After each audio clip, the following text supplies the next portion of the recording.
కేంద్ర మంత్రి హర్దీప్ సింగ్ పూరితో రేవంత్ భేటీ. కాసేపట్లో అమిత్ షాతో ముఖ్యమంత్రి సమావేశం.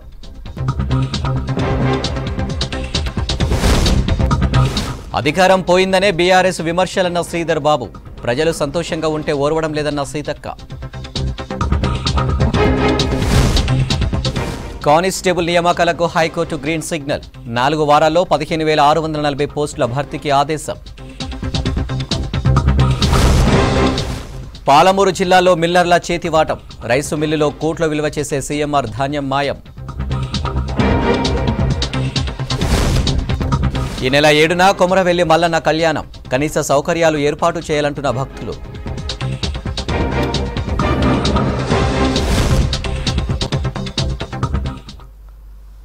డీటెయిల్ చూస్తే యాసంగి వానాకాలం సీజన్కు సంబంధించి సీఎంఆర్ కింద కేటాయించిన లక్షల బస్తాలు ధాన్యం రైసు మిల్లులో మాయమవుతుంది. టాస్క్ ఫోర్స్ ఎన్ఫోర్స్మెంట్ అధికారులు తనిఖీల్లో ఈ వ్యవహారం బయటపడింది. సివిల్ సప్లై శాఖలో కొంతమంది అవినీతి అధికారులు మిల్లలతో కుమ్మక్కవడంతో ప్రభుత్వ ఖజానాపై గండి పడుతుంది.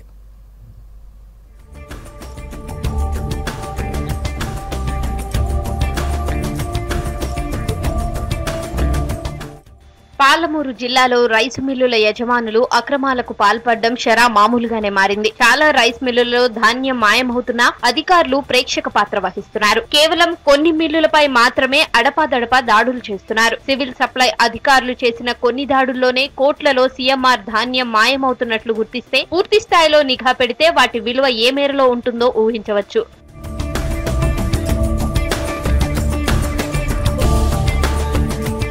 వనపర్తి జిల్లా పానగల్ మండలంలో సీఎంఆర్ కోసం ఇచ్చిన ధాన్యంలో 3 లక్షల బస్తాలు మాయమైనట్లు అధికారులు గుర్తించారు. ప్రభుత్వ ధర ప్రకారం వీటి విలువ దాదాపుగా 25 కోట్లు. పానగల్ మండలంలో పరమేశ్వరి మిల్లు, ఇసాన్ అగ్రోటెక్, మీనాక్షి, వనపర్తిలో కేదార్నాథ్, కొత్తకోట మండలం మిరాసిపల్లిలో ఇసాన్ ట్రేడర్స్ బియ్యం మిల్లులను అధికారులు సోదా చేశారు. 5 మిల్లులకు 7.74 లక్షల బస్తాల సీఎంఆర్ ధాన్యం కేటాయించగా 4.64 లక్షల బస్తాలు మాత్రమే ఉన్నాయని, మిగిలినవి మాయమయ్యాయని గుర్తించారు. ఈ మిల్లులన్నీ ఒకే కుటుంబానికి చెందిన వ్యక్తులవని గుర్తించి ఈ 5 మిల్లులను అధికారులు సీజ్ చేశారు. యజమానులైన పరమేశ్వర్ రెడ్డి, మధుసూదన్ రెడ్డి, మహేశ్వర్ రెడ్డి, అనూషారెడ్డిపై క్రిమినల్ కేసులు నమోదు చేశారు. రెవెన్యూ రికవరీ చట్ట ప్రకారం మరో కేసు నమోదు చేసి 5 ఏళ్ల వరకు ఈ మిల్లులను బ్లాక్ లిస్ట్ లో పెట్టారు.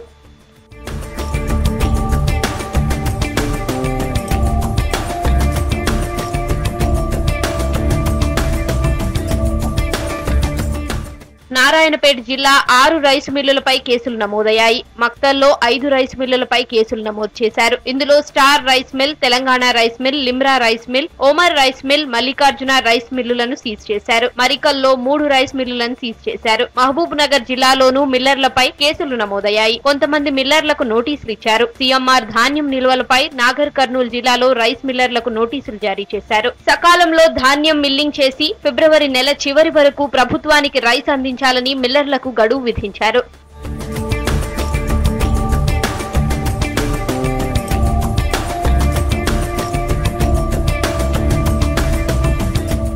రైతుల కష్టాన్ని, ప్రభుత్వ ఖజానాకు రావాల్సిన ఆదాయాన్ని మధ్య దళారుల రూపంలో మిల్లర్లు తన్నుకుపోతున్నారు. దీనివల్ల ప్రభుత్వంపై భారం పడుతోంది. ఫుడ్ కార్పొరేషన్ అప్పుల ఊబిలో కూరుకుపోతోంది. ఇటీవల రాష్ట్ర ప్రభుత్వం విడుదల చేసిన శ్వేతపత్రంలో పౌర సరఫరాల శాఖ అప్పుల చిట్టాను బయటపెట్టింది. బీఆర్ఎస్ ప్రభుత్వం ఏర్పడిన తొలినాళ్లలో పౌర సరఫరాల శాఖ అప్పు 3,300 కోట్లుండగా అది ప్రస్తుతం 56,000 కోట్లకు చేరిందని రాష్ట్ర ప్రభుత్వం వెల్లడించింది. ఫుడ్ కార్పొరేషన్ 11,000 కోట్ల నష్టాల్లో ఉంటే ఏటా 3,000 కోట్ల మేర వడ్డీలు చెల్లించాల్సి వస్తుందని ప్రభుత్వం లెక్కగట్టింది. మిల్లర్ల వద్ద ఉన్న కోట్లాది విలువైన ధాన్యాన్ని వసూలు చేసే పరిస్థితి లేకుండా పోయింది. గ్యారంటీ లేకుండా మిల్లర్లకు ధాన్యం అప్పగించడంతో రైస్ మిల్లర్లది ఇష్టారాజ్యంగా మారింది. ఈ పరిస్థితులను మార్చి ఖజానాకు ఆదాయం పెంచడం కోసం మిల్లర్ల వద్ద ఉన్న ధాన్యాన్ని వసూలు చేసేందుకు ప్రభుత్వం సిద్ధమైంది. తీసుకున్న ధాన్యానికి బియ్యం లేదా డబ్బు రూపాన మిల్లర్లు చెల్లించేలా చర్యలు తీసుకునేందుకు ప్రభుత్వం సిద్ధమైంది. ఇప్పటికే రైస్ మిల్లర్లకు ధాన్యాన్ని తక్కువ ధరకు విక్రయించారని ఆరోపణలున్నాయి. ఆ టెండర్లను రద్దు చేసే అంశం ప్రభుత్వ పరిశీలనలో ఉంది.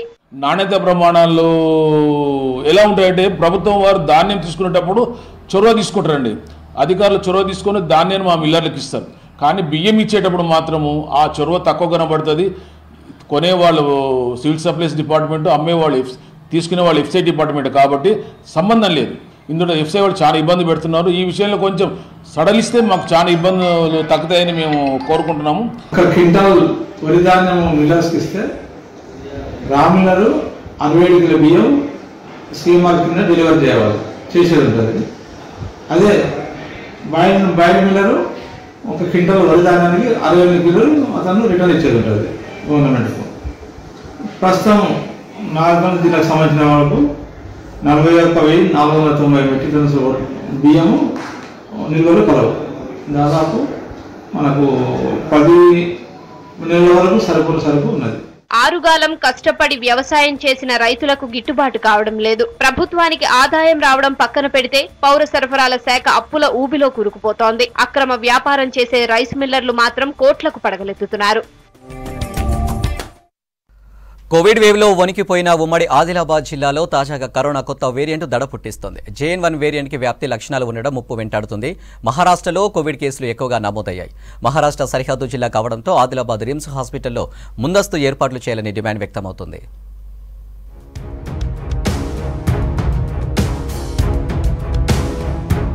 రాష్ట్రంలో కరోనా JN1 కేసులు 100 నమోదు కావడంతో పాటు ఆదిలాబాద్ సరిహద్దు నాగ్పూర్ జిల్లాలో కరోనా కేసులు 145కు చేరాయి. మహారాష్ట్ర సరిహద్దులో 5గురు మృతి చెందడం కలకలం రేపుతోంది. రిమ్స్ లో జ్వర పీడితుల సంఖ్య పెరుగుతోంది. జనరల్ గా ఇతర సీజన్లో సుమారు 1000 మంది అవుట్ పేషెంట్స్ ట్రీట్మెంట్ కు వస్తుంటారు. ప్రస్తుతం దాని సంఖ్య 1350కి చేరింది. దగ్గు జలుబుతో బాధపడుతున్న వారు ఎక్కువగా ఉండడంతో ఆందోళన కలిగిస్తోంది.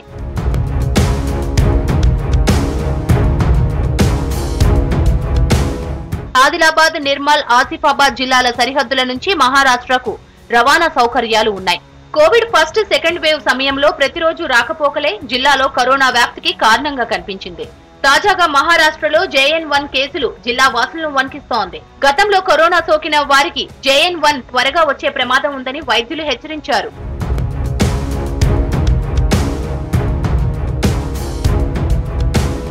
ఉమ్మడి జిల్లాలో సుమారు 27.50 లక్షల జనాభా ఉంది. కరోనా 2 వేవ్స్ లో సుమారు 35,000 పాజిటివ్ కేసులు నమోదయ్యాయి. ఇందులో 91% మంది రికవరీ అయ్యారు. జిల్లాలో వ్యాక్సినేషన్ ప్రక్రియ మందకొడిగా సాగిందనే ఆరోపణలు ఉన్నాయి. ఫస్ట్, సెకండ్ డోసు 23 లక్షల మంది తీసుకున్నారు. 2 డోసులు తీసుకున్నా బూస్టర్ డోస్ ప్రక్రియ నత్తనడకన సాగింది. 60 సంవత్సరాలు పైబడిన వారికి కొత్త వేరియంట్ ప్రాణాంతకం కావడంతో బూస్టర్ డోస్ పై దృష్టి పెడుతున్నారు. కరోనా వ్యాప్తి చెందుతున్న ఈ దశలో మన ఆదిలాబాద్ జిల్లాకు సంబంధించినటువంటి మన సరిహద్దులో ఉన్నటువంటి మహారాష్ట్ర నుంచి వచ్చే ఏదైతే ప్రజలు ఉంటారో బస్సులలో కానివ్వండి, వెహికల్స్లో కానివ్వండి, ఎవరు వచ్చినా కూడా స్క్రీనింగ్ చేసి వచ్చేటట్టుగా మన ప్రభుత్వం వారు తగిన చర్యలు తీసుకోవాలా. ఏదైతే జిల్లా అధికారులు దీనిపై డిఎంఎడ్ఎస్ఓ కానివ్వండి, కలెక్టర్ కానివ్వండి, ఇతరత్ర అధికారులు దీనిపై సత్వరం చర్య తీసుకుంటే మన జిల్లాలకు ఏదైతే కరోనా వ్యాప్తి చెందకుండా మనము కట్టడి చేసిన వాళ్ళం అవుతాము. మహారాష్ట్ర సరిహద్దుల్లోని ఆదిలాబాద్, బైంసా, ఆసిఫాబాద్, బెజ్జూర్, కౌటాల డివిజన్లలో ముందస్తు చర్యలు కనిపించడం లేదు. పిప్పర్వాడ, వాంకిడి, బైంసా మండలాల్లో చెక్పోస్టుల వద్ద ప్రత్యేక తనిఖీలు లేవు. జిల్లాలోకి ప్రవేశించే మార్గాల్లో చెక్పోస్టుల్లో కరోనా పరీక్షలు నిర్వహించడం లేదు. జిల్లా నుంచి వ్యాపార రీత్యా నాగపూర్ వైపు వెళ్తుంటారు. దీంతో కరోనా JN1 పాజిటివ్ కేసులు పెరిగే అవకాశాలు ఉన్నాయని భయపడుతున్నారు. ముందస్తు జాగ్రత్తలు చేపట్టకపోవడంతో వేరియంట్ వ్యాప్తి చెందుతుందని ఆందోళన వ్యక్తమవుతోంది. అన్ని అయినాక స్ప్రెడ్ అయినాక చేద్దామంటూ కూడా మొత్తం జిల్లాకి పెద్ద ముప్పు వాటిల్లే సమయం వస్తుంది. కాబట్టి రిమ్స్లో ప్రత్యేక వార్డ్ ఏర్పాటు చేస్తే మంచిగా ఉంటుందని. ఇంతకుముందు బాగా మంది మా ఆదివాసులు కూడా ఇక్కడ రిమ్స్లో బాగా మంది చనిపోయినారు కూడా నిర్లక్ష్యంతో. ఎందుకంటే మా వాళ్ళ కొంచెం అవగాహన ఎక్కువ ఉండదు కాబట్టి వెంటనే రిమ్స్ డైరెక్టర్ గారు కూడా పర్యవేక్షణ ఇళ్ల వేళలా కూడా ఎప్పుడు చేస్తూనే ఉండాలి. టెస్టులు కూడా పెంచాలని కూడా మేము కోరుతా ఉన్నాం. సరిహద్దులోని నాగ్పూర్ జిల్లాలో కరోనా వేరియంట్ వ్యాప్తితో రిమ్స్ లో వైద్యానికి ఏర్పాటు చేశామన్నారు రిమ్స్ అధికారులు. రిమ్స్ ఆదిలాబాద్ లో ఎటువంటి కరోనా కేసు డిటెక్ట్ కాలేదండి. మా హైయర్ ఆఫీసర్ మమ్మల్ని అలర్ట్ చేస్తా ఉన్నారు. రిమ్స్ ఆదిలాబాద్ మీరు చెప్పినట్టు బార్డర్ డిస్ట్రిక్ట్ ఇది మహారాష్ట్ర కనుక మనం డైలీ అలర్ట్ ఉన్నాం. ఎవరైనా పేషెంట్స్ సిమ్టమ్ తో వస్తా ఉంటే వాళ్ళు కూడా అలర్ట్ చేస్తున్నాం. ఏమైనా ప్రాబ్లం ఉంటే అడ్మిట్ చేస్తున్నాం. అదేవిధంగా రిమ్స్ హాస్పిటల్లో మేము ఆల్రెడీ ఆక్సిజన్ బెడ్స్ కావచ్చు, వెంటిలేటర్స్ కావచ్చు, డ్రగ్స్ కావచ్చు, మిగతా పారామెడికల్ సిబ్బంది కావచ్చు, డాక్టర్ టీం కావచ్చు, 24 hours మనం 3 షిఫ్ట్ల వైజ్ అందరి స్టాఫ్ ని అలర్ట్ ఉంచాము. ఆదిలాబాద్ లో వైరల్ ఫీవర్స్ వ్యాప్తిలో విఫలమైన వైద్య ఆరోగ్య శాఖ కొత్త వేరియంట్ స్ప్రెడ్ కాకుండా ముందస్తు చర్యలు చేపట్టాలని జనమంటున్నారు. ఓరుగల్లు కళలకు పుట్టినిల్లు అని గొప్పగా చెప్పుకుంటాం. కానీ కళాకారులకు కళాక్షేత్రాలు లేకుండా పోయాయి. కళాకారులకు వేదికగా ఉండేందుకు ప్రభుత్వం భవన నిర్మాణాలు చేపట్టి 8 ఏళ్లు గడుస్తున్నా పనులు పూర్తి చేయలేకపోయారు. కళాకారులకు నిలయంగా పేరున్న ఓరుగల్లులోని కళాక్షేత్రాలు డంపింగ్ యార్డుకు కేరాఫ్గా మారాయి. ఓరుగల్లులో కళ తప్పిన కళాక్షేత్రాలపై V6 గ్రౌండ్ రిపోర్ట్.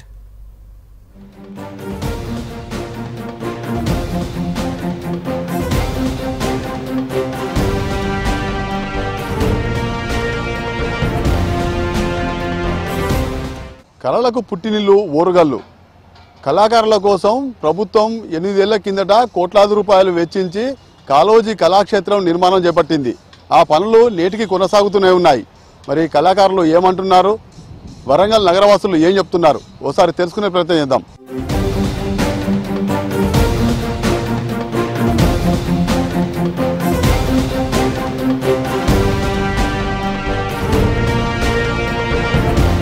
ఇక్కడ సంస్కృతిని ప్రభుత్వం గుర్తిస్తలేదా, లేదా అధికారులు ముద్దు నిధులలో ఉండి రిపోర్టు తప్పుగా ఇస్తున్నారా?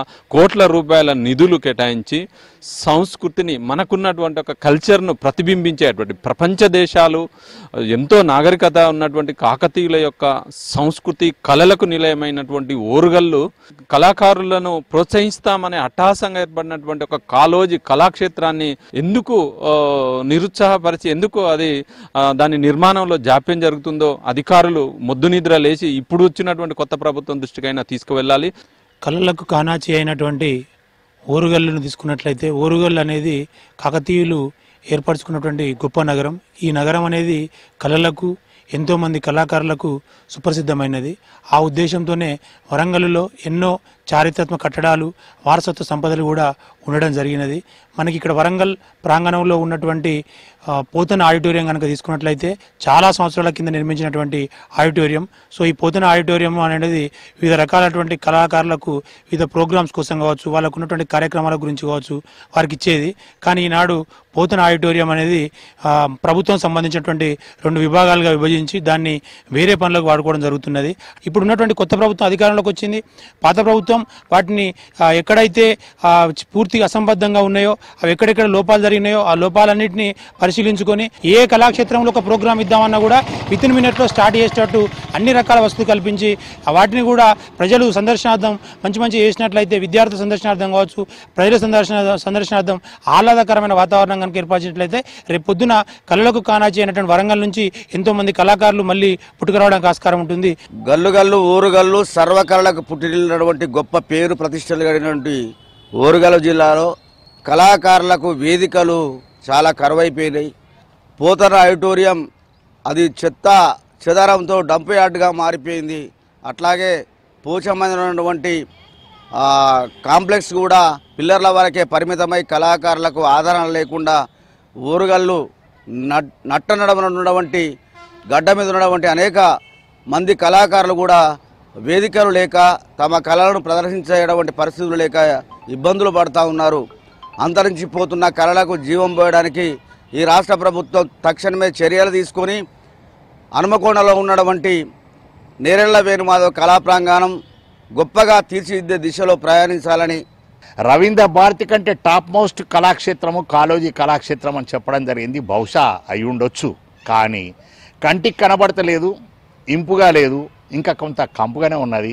2 సార్లు ఓపెనింగ్ అన్నారు, అది ఇంతవరకు ఓపెన్కు నోచుకోలేదు. కనీసం ఈ కాంగ్రెస్ గవర్నమెంట్ అయినా రేవంత్ రెడ్డి గారి ఆధ్వర్యంలో మన వరంగల్ జిల్లా ముగ్గురు మంత్రుల యొక్క సమక్షంలో ఇది ఓపెన్ అవుతుందని నేను ఆశిస్తూ ఉన్నాను ఒక కళాకారునిగా.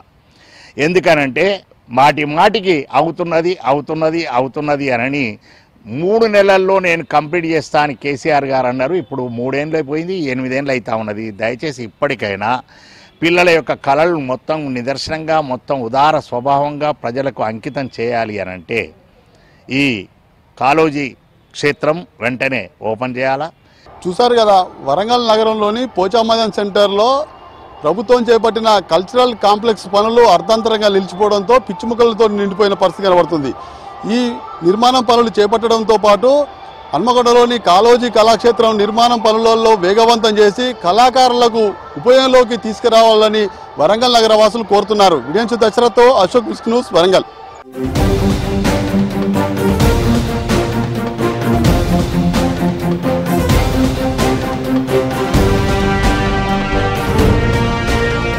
అతను సన్నకారు రైతు. ఎప్పుడు వరి సాగు చేసే ఆ రైతు వినూత్నంగా ఆలోచించాడు. తన వ్యవసాయ క్షేత్రంలో పాలీహౌస్ నిర్మాణం చేపట్టాడు. అప్పటి నుంచి పూలు, కాయగూరలు సాగు చేస్తున్నాడు. తాజాగా చామంతి పూలు సాగు చేస్తూ ఆర్థికంగా లాభాలను గడిస్తున్నాడు.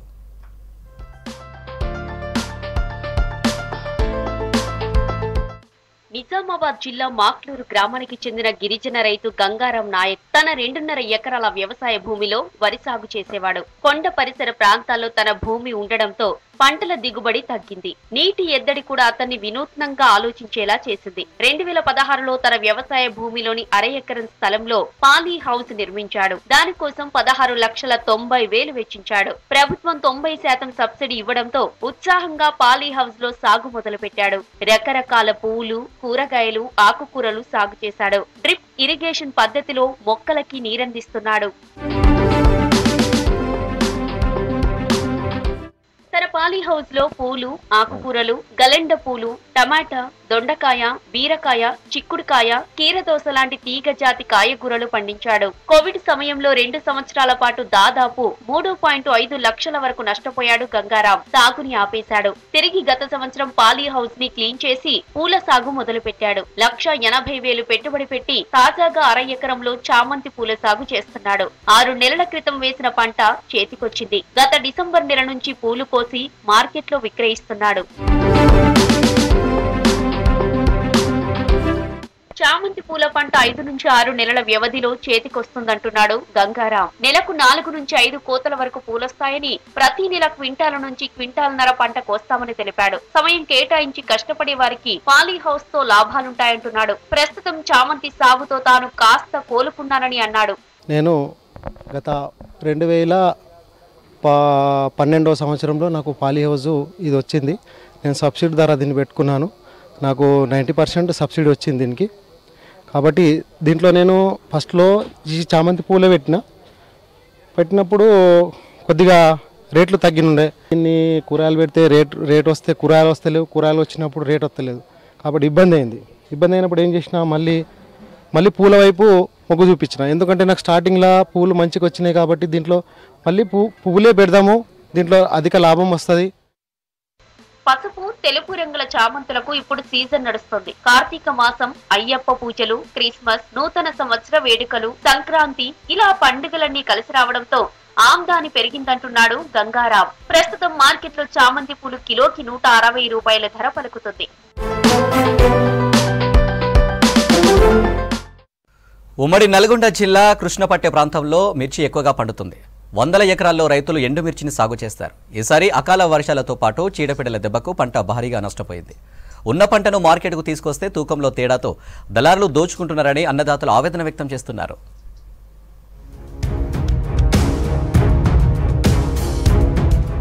సూర్యాపేట జిల్లా హుజూర్ నగర్ నియోజకవర్గంలో మిర్చిని అధికంగా సాగు చేస్తారు.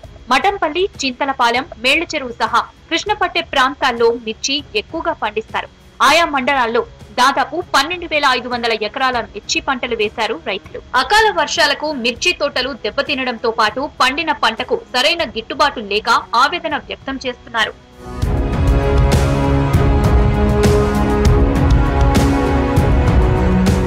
గతంలో ఎప్పుడూ లేని విధంగా ఈసారి మిర్చి పంట అధ్వాన్నంగా తయారైందని రైతులు ఆందోళన చెందుతున్నారు.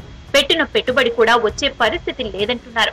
విత్తనాలు పెట్టిన దగ్గర నుంచి పంట చేతికి వచ్చేసరికి ఎకరానికి 2 నుంచి 3 లక్షలు ఖర్చు అయ్యిందంటున్నారు. ఎకరానికి 40 క్వింటాలు రావాల్సిన దిగుబడి ఈసారి సగానికి పడిపోతుందంటున్నారు. ఈసారి ఎక్కువలో ఎక్కువ 20 క్వింటాలు వచ్చిందంటున్నారు. ఈ పంటకి ఇప్పుడు ఎకరానికి 1,00,000 దాకా పెట్టుబడి ఖర్చులు ఉంటాయి. మాకు మొన్న వర్ష ప్రభావం వల్ల తీవ్ర నష్టం జరిగింది. దానితోడు రేటు కూడా 15,000, 12,000 దాకా ఉంది ఇప్పుడు ప్రస్తుతానికి. గతంలో 18 నుంచి 22,000 దాకా అమ్మటం జరిగింది. కూలీల కొరత ఇప్పుడు ఇంకా పోయినసారి 220, 250 ఉంటే ఇప్పుడు 350 నుంచి 400 పెరిగింది. ఈ ఖర్చులకి వచ్చే ఆదాయానికి సరిపోయే పరిస్థితిలో ఉన్నాం మేము. ఇక్కడ మధ్యలో ఈ వ్యాపారులు అందరు సిండికేట్ అయ్యి మాకు గిట్టుబాటు ధర రావట్లేదు. మాకు ఒక మార్కెట్ యార్డ్ అనేది మా ఏరియా, మా సర్కిల్లో హుజూర్నగర్, కోదాడు కాన్స్టిట్యున్సీలలో ఈ యార్డ్ అనేది ఉంటే మాకు కొంచెం గిట్టుబాటు ధర అనేది మాకు వస్తుంది. ఈ పెట్టుబడులు చూసుకుంటే ఎక్కువైంది. ఈ నల్లి వీటి వల్ల మందులు కూడా పెట్టుబడులు ఎక్కువైనాయి. మాకు గిట్టుబాటు ధర అనేది లేదు. పంట అంతంత మాత్రమే రాగా వచ్చిన సరుకుకు సైతం గిట్టుబాటు ధర రావడం లేదంటున్నారు రైతులు. దళారులు కుమ్మక్కై అన్నదాతలకు మద్దతు ధర రాకుండా చేస్తున్నారని ఆవేదన వ్యక్తం చేస్తున్నారు. 2-3 నెలల కిందటి వరకు క్వింటా ధర 22,000 నుంచి 24,000 వరకు పలకగా పంట చేతికి వచ్చే సమయానికి మార్కెట్లో 10 నుంచి 12,000 పలుకుతుందంటున్నారు. వచ్చే డబ్బులు పెట్టిన పెట్టుబడికి సరిపోవడం లేదని అన్నదాతలు ఆవేదన వ్యక్తం చేస్తున్నారు. మాకు ఇప్పుడు బాగా కూలీల బాధ ఎక్కువైంది. కూలీల బాధతో పాటు మార్కెట్ వచ్చేసి రేట్ బాగా డౌన్ ఉంది. ఈ 11,000, 10,000 రేట్లలో అమ్మి మేము కూలీళ్ళకి ఏమి ఇవ్వాలనో, మేము ఎట్లా బతకాలనో, మా భార్య పిల్లలు ఎట్లా బతికించుకోవాలని కూడా ఆలోచన పరిస్థితి ఉంది. ఈ సంవత్సరం మార్కెట్ వచ్చేసి గుంటూరు, ఖమ్మం మాకు కొంచెం దగ్గర వాటిలో మార్కెట్ ఉన్నారు కానీ కోలాడు కానీ మార్కెట్ ఉండాలని కోరుకుంటున్నాం. పెట్టుబడులు వెళ్ళట్లేదు. మా మార్కెట్ డౌన్ అయింది బాగా. ఆ మిరపకాయ 4 ఎకరాలు వేసిన కలువ తీసుకొని ఆ మిరపకాయ అయితే కొంత మచ్చకాయ అయింది. కూలీలకి 400-500 నడుతుంది. మరి మార్కెట్ లేదు. మా పరిస్థితి ఏంటండి, కొద్దిగా దయచేసి కొద్దిగా రేటు పెంచమని చెబుతున్నాం. మార్కెట్ మిరపకాయలకి ఎకరానికి 2 లక్షలు తక్కువ పెంచి వస్తుందండి. ఒకటే మందులు నల్లి వచ్చింది, ఆ మందని ఈ మందని అన్ని రకరకాల మందులన్నీ కొడతాను. ఎటుకు దళాలు ఇచ్చి కొనకపోతాను. మా కాడ వచ్చి ఎక్కువ ఎక్కడ అమ్ముతాం వాళ్ళు అంతా వాళ్ళకి ఇచ్చిపోతున్నాం ఆడికి వాళ్ళక. అటు కృష్ణపట్టి ప్రాంతంలో మిర్చి యార్డు లేకపోవడంతో ఖమ్మం లేదంటే ఏపీలోని గుంటూరుకు మిర్చిని తరలిస్తున్నారు. పండిన పంటను అమ్ముకోవడానికి చాలా దూరం వెళ్లాల్సి వస్తుందంటున్నారు రైతులు. రవాణా ఛార్జీలు ఎక్కువ అవుతున్నాయంటున్నారు. వచ్చిన డబ్బుల్లో సగం రవాణాకే సరిపోతున్నాయని ఆవేదన వ్యక్తం చేస్తున్నారు. తమ ప్రాంతంలోనే మార్కెట్ యార్డ్ ఏర్పాటు చేస్తే రవాణా ఖర్చులైనా కలిసి వస్తాయంటున్నారు. హుజూర్నగర్ లో అన్న కోదాడలో అన్న మార్కెట్ ప్రకటిస్తే మేమే రైతులపై జాగ్రత్తగా అమ్ముకొని మాకు అదే విధంగా మద్దతు ధర ప్రకటించాలని ప్రభుత్వాన్ని కోరుచున్నాం. మాకు గతంలో 20,000 కొనేది అలాంటిది ఇప్పుడు 12,000, 13,000 కొంటాలక మాకు రైతులు పెట్టుబడి వెళ్ళక చాలా ఇబ్బందికి గురవుతున్నారు. పురుగు మందులకు కానీ చాలా రేట్లు పెంచడం వల్ల మేము చాలా ఇబ్బంది పడుతున్నాం. దయచేసి మాకు మద్దతు ధర ఇవ్వాలని ప్రభుత్వాన్ని కోరుచున్నాం. కూలీలకు ఇబ్బంది అవుతుంది. ఇక్కడ మార్కెట్ దగ్గర పట్ల ఎక్కడా లేదు. ఖమ్మం పోతే గుంటూరు దళారులు వచ్చి ఇక్కడ మోసం చేసి తీసుకొని పోతారు. అందులో వర్షపడి మొత్తం తాలిగాయలైనాయి. మా పరిస్థితులు ఎవరికి చెప్పుకోవాలని కూడా అర్థం కావట్లేదు. ప్రభుత్వాన్ని మద్దతు ధర కోరుకుంటున్నాం. మేము మాకు సాయం చేయాల్సిందిగా మేము కోరుకుంటున్నాం. ఎకరానికి వచ్చి 3 లక్షల పైన వస్తుంది చినుకు. ఆ 3 లక్షలు ఎట్టెళ్తే కూడా తెలియట్లా. అప్పులు మొత్తం కౌలులే మొత్తం.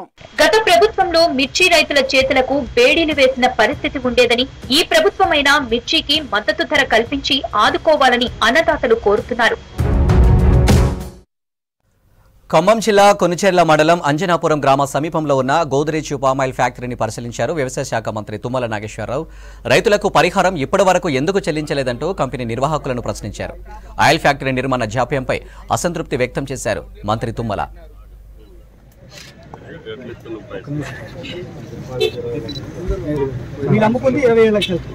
మాకిచ్చింది 20 లక్షలు సార్. కంపెనీ 27 లక్షలకు తీసుకుంటే మాకు 20 లక్షలకు ఇచ్చారు. ఆ 7 లక్షలు ఏం చేశారో మాకు తెలియాలి. ప్రజాపాలనను బీఆర్ఎస్ తట్టుకోలేకపోతుందని అన్నారు మంత్రి సీతక్క. ఎమ్మెల్యేల ప్రమాణ స్వీకారానికే నెలల టైం తీసుకున్నారని విమర్శించారు. ప్రజలు సంతోషంగా ఉంటే బీఆర్ఎస్ నేతలు ఓర్వడం లేదన్నారు సీతక్క. బీఆర్ఎస్ నేతలు ధైర్యం కోల్పోతున్నారని అన్నారు. ఫ్రీ బస్సుకు వ్యతిరేకంగా ఆటో వాళ్లను బీఆర్ఎస్ నేతలు రెచ్చగొడుతున్నారని మండిపడ్డారు మంత్రి సీతక్క. ప్రజాపాలన ఏర్పాటు చేస్తే తట్టుకోలేక ప్రజల నుంచి వచ్చేటువంటి స్పందన చూసి ఓర్వలేక ఇలాంటి దుష్ప్రచారాలకు ఒడిగట్టడం కరెక్ట్ కాదు. ఒకసారి ఆత్మ విమర్శ చేసుకోండి, ఆత్మ పరిశీలన చేసుకోండి అని ఈ సందర్భంగా ఈ బీఆర్ఎస్ కుటుంబ పాలన పార్టీకి తెలియజేస్తా ఉన్నాం. 10 ఏళ్ళు దోచుకున్న దోపిడి దొంగలు మీరు అని ప్రజలు గ్రహించే, మీరు 420 అని ప్రజలకు తెలుసు కాబట్టే 2004 నుంచి 14 వరకు ప్రజా సంక్షేమాన్ని గుర్తుపెట్టుకున్న ప్రజలు తెలంగాణ ఇచ్చినటువంటి కాంగ్రెస్ పార్టీకి అవకాశం ఇచ్చారు. ఎందుకు తట్టుకోలేకపోతున్నారని మేము అడుగుతున్నాం. ఇవాళ ఒక ప్రజాస్వామ్యబద్ధంగా జరిగినటువంటి ఎన్నికలలో మెజార్టీ మాకు వస్తే తెల్లారి నుంచే కూలుస్తాం పేలుస్తాం అని చెప్పేటువంటి ఈ మాటలు ఎందుకు ఇంత దురహంకార మాటలు, ఇట్లాంటి దుర్బుద్ధి అని మేము అడుగుతా ఉన్నాం. కాబట్టి 420 మీరు ఇచ్చినటువంటి హామీలు అమలు చేయకుండా 10 సంవత్సరాలు ఇష్టానుసారంగా గడీల పాలనను గల్లీ బిడ్డల మీద రుద్ది ఎంజాయ్ చేసింది మీరు. మేము అధికారానికి వచ్చిన మరుక్షణం నుంచే ప్రజల కోసం ఎలాంటి అభివృద్ధి కార్యక్రమాలతో పాటు ఇచ్చిన ప్రతి హామీని అమలు చేయాలని ఆలోచిస్తున్నది మా కాంగ్రెస్ ప్రభుత్వం. అదే కాకుండా ఆటోల విషయంలో ఇవాళ మహిళలకు ఒక ఆర్థిక స్వేచ్ఛను, ఆర్థిక స్వతంత్రతను, ఆర్థిక స్వావలంబనను కలిగించాలి. వాళ్ళ అవసరాలన్నీ తగ్గించుకుంటున్నారు, మహిళలు బయటికి రాలేకపోతున్నారు, వాళ్లకు ఒక ఆర్థిక భారం పడకుండా ఉండాలని ఫ్రీ బస్ చేస్తే అత్యంత దుర్మార్గంగా ఆటో డ్రైవర్లను ఆటో వాళ్ళను రెచ్చగొడుతూ రోడ్ల మీదకి తీసుకొచ్చి ఇది ఉద్యమము అంటారు. ఇంకా ఎలాంటి సమస్య లేనట్టుగా ఒక ఆడకూతులు వచ్చి స్వేచ్ఛగా బస్సులలోకి వస్తే ఈ ఫ్యూడల్ భావజాలం కలిగినటువంటి మహిళలంటే ఇవి అప్డేట్స్. మరిన్ని అప్డేట్స్ కోసం చూస్తూనే ఉండండి V6 న్యూస్.